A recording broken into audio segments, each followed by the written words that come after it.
Hapon na naman. Tapos na magpinaw. Ayan. Wala tayong makita ang sunset. Kasi dito ang sunset eh. Dito sa part na to. Ayun. Pero may ano dun. Medyo yun.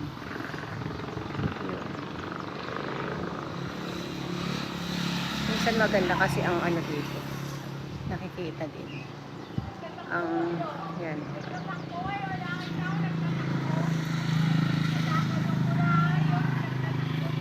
Minsan dyan yung sunset dito sa part na to.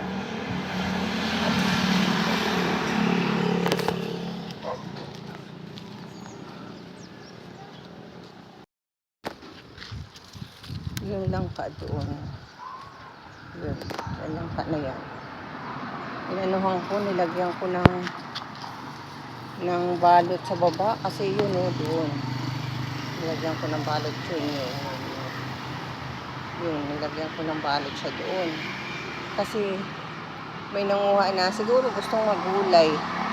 Gusto niyang magulay siguro ng langka. Ay kinuha niya isa. Ay, anyway. At least nakatulong sa nag-trade ng langka.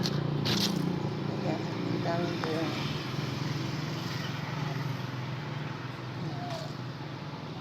Yung langka. Nakapitas na rin kami ng papahilugin ko.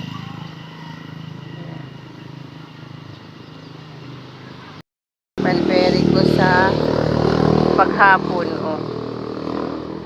katatapos ko lang din magbili. Yan ang mulberry. Yan ang paghapon. Separate din ako na ito, nung bok choy. Separate din ako kasi pag talagang dikit-dikit sila, hindi lumaki. Ayan, nag-separate ako kanina. Hindi ko na nabidyohan. Kasi hindi siya lumalaki ng malaki talaga.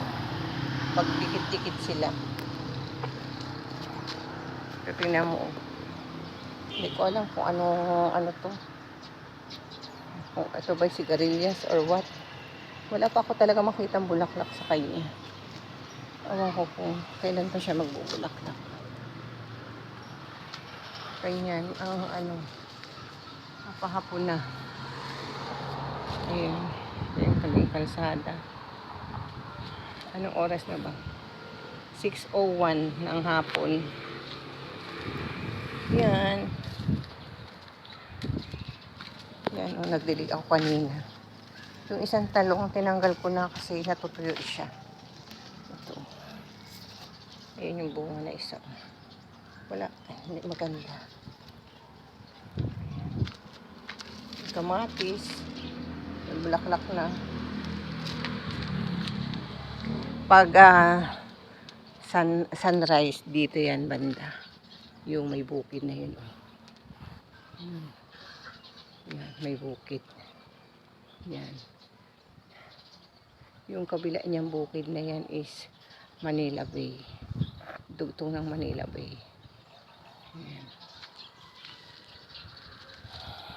Ganyan lang. Sa hapon, nagdidilig. Sa umaga, nagdidilig. Ganyan lang. Yung talong. Yung ampalaya ko na gumagapang na.